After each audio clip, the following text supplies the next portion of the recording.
next session is we're going to move to a keynote. I'm just delighted that we have Carl Miller, who's Research Director at the Center for Analysis of Social Media at Demos with us, who's going to be focusing in on that really big question I referred to earlier, which is around the challenges of misinformation and disinformation, and who's going to talk to us over the next 15 minutes on the subject of, are we ready to stop the next big lie? Carl, welcome. Great to see you, and over to you. Anthony, thank you, everyone. Thanks so much for having me. Misinformation, disinformation, coordinated inauthentic behavior, platform manipulation, these have all become, over the last, say, like 5 years or so, kind of booming, massively visible global issues, haven't they? Huge amounts of journalism, huge amounts of research. From small beginnings, they've become kind of absolutely dominant threads of global discussion and global anxiety. But as we become like increasingly aware these things are happening, now is a good moment, and thank you so much, TechUK, for having me here, to kind of dwell on a second to consider whether we're actually very good at preventing them, whether we're very good at actually responding to them. I would say that over the last 10 years, our responses to disinformation and that stable of other techniques has been twofold. There's been two big global ways in which we've tried to do something about it. The first has been platform policies.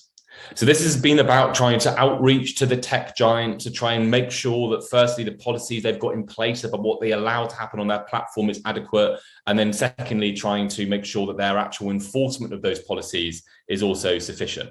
And that's been a kind of journey of persuasion and threats and embarrassment and everything else, which has tried to happen to get the tech giants to do more, to care more about and to take more responsibility about what's happening on their platform.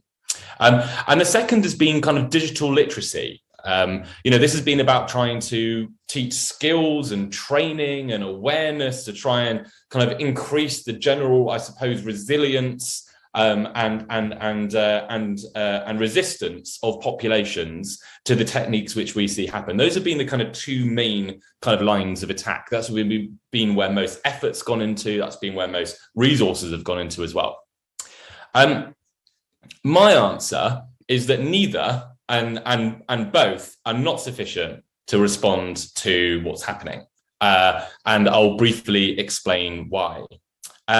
So let's begin with digital literacy. Now, this is, firstly, I would say that, us at Demos were calling for digital literacy in 2011. It was the second ever pamphlet I wrote for Demos about the internet, was called Truth, Lies, and the Internet, which was arguing that we needed to have digital literacy part of the national curriculum. Digital literacy in general it's certainly an important and useful thing for us to have. But it won't really do much good, I think, when responding to disinformation and influence operations. Firstly, it's only going to really reach in any meaningful way people that are in full-time education. So we might be able to implement it as something which happens, say, at GCSE or earlier. But we know that a lot of the communities and people that are targeted by influence operations are older groups. We know that they're adult groups. And no response will ever be sufficient that simply reaches generations which are going through schools now. So there's no reasonable basis, I think, for us to think that we could actually, in any kind of sufficiently fast time span, really spread digital literacy training in any kind of narrowly defined way across the population. Secondly, we have to remember that the most serious and most damaging bits of disinformation and influence operations are being done deliberately by seasoned professionals. This is either being done by arms of the state for geopolitical advantage, either for domestic repression and control, or in fact for geopolitical influence, or it's being done by professional influence campaigners that work for a whole series of kind of dodgy PR firms and political campaigns around the world. And all of that means that what we're really dealing with here is a constantly developing, constantly changing tradecraft, techniques, technologies, understandings, frameworks, which are getting better and better as the people that do it are learning what works and what doesn't work. whatever training or skills we would care to implement now to deal with influence operations, disinformation now, is not going to be dealing with influence operations in 10 years' time. And in general, we don't teach an entire population how to be resistant to a specific and developing tradecraft. That's not what we do. So digital literacy in and of itself isn't going to be enough. And then actually, lastly, quickly on this point, a lot of influence operations, and we realize this as me and my colleagues have for years now kind of pulled apart these kinds of operations, isn't really about thinking. It isn't really about making a rational argument. I think we often misconceive what the problem is. We conceive of the problem as being one where someone uses the internet to lie to someone, and that means that they change their beliefs about the world in a way which is illegitimate. So much of what we see when we pull apart these campaigns that states put together and political campaigns put together and extremists put together isn't about acting on a level of rational belief. It's about acting at the level of feeling, of identity, of belonging. It's changing how people feel, not what they think. It's about exploiting identity to bring people into certain spaces online. It's as much about confirming people's belief about the world as it's challenging. It's actually far more about confirming people's beliefs about the world, about telling them things that they already think are true about the world, about making them angry about things they're already angry about. And then in terms of harnessing that anger in a particular direction, that is a much easier way to influence people using the internet than to actually challenge a belief and posit wrongful information and get that belief overturned. So there's so much which is about emotion, about identity and people's sense of what it is to be human and part of society. That is so much what disinformation and influence online is about. And digital literacy doesn't really speak to any of that. Digital literacy doesn't speak to what it means to harness identity in a particular way. It only speaks to the idea of facts and to the idea of sourcing and provenancing and all those kinds of things. So that's digital literacy. Platform takedown. So this has been the other a kind of grand attempt, and again, it's in and of itself it's important, but in and of itself it's insufficient. So we've tried to get all the platforms to take more responsibility, of course, and that's been received with kind of varying amounts of enthusiasm and success. But however successful that becomes, however smart the platforms are, however rich the platforms are, and however much money they put behind attempts to clear off despotic intelligence agencies trying to use their platforms in illicit ways, they're only ever going to be able to really do one thing, which is take down. They can challenge accounts and they can take down content and they can take down accounts, and that's pretty much it. So for all of their smarts and all of their technological brilliance, the tech giants actually are singularly unable to levy very much pain or risk or cost to the people of actually doing this. And what we see when I interview kind of information operators anonymously, they quite clearly tell me that they've folded in kind of platform takedown as simply part of the cost of doing business. So you assume the platforms are going to take you down at some point. You assume that you're going to lose your networks. You assume they're going to be identified. You do your best to prevent that, but you know it's going to happen. And it doesn't really matter very much when it does, because you've got plenty of other networks and plenty of other influence vectors already incubating.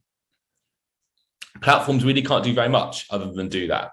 So both of those two things put together, digital literacy and platform effects, have received a vast amount of our attention. And in some sense, I'm here to argue that I think that they have been, if not quite red herrings, then certainly completely inadequate in terms of actually responding to the problems that we're currently facing.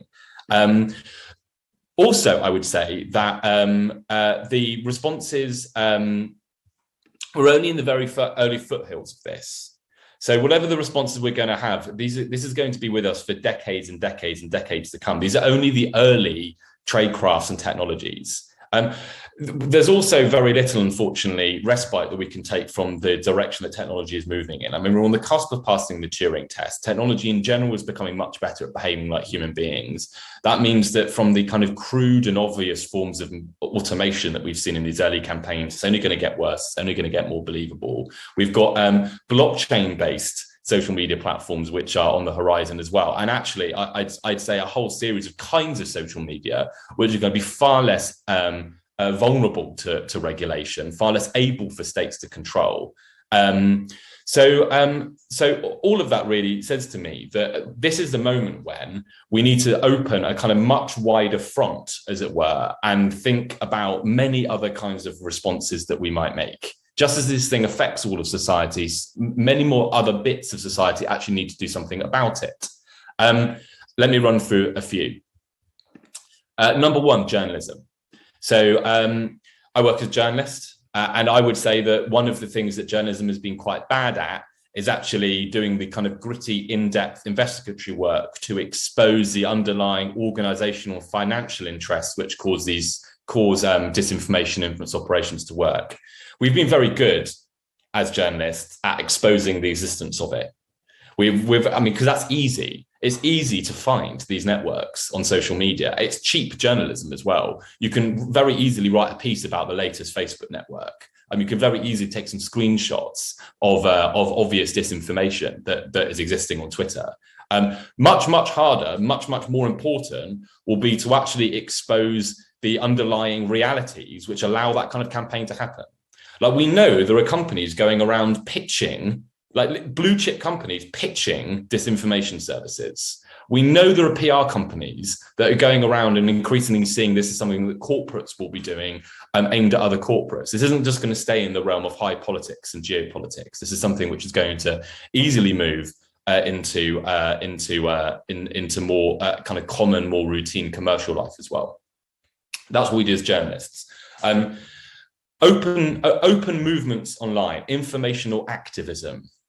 As more and more people begin to care about disinformation, so more and more people, I think, have to consider themselves to be on the front line. One of the big problems with simply focusing on Facebook and, to an extent, YouTube, I think, is that we have forgotten that information warfare is likely happening on a far vaster kind of array of platforms than we think it is. So whilst we focus on Facebook, I think it's happening on Quora, it's happening on search engine manipulation, it's happening on Wikipedia, it's happening on lots of open forums on Reddit.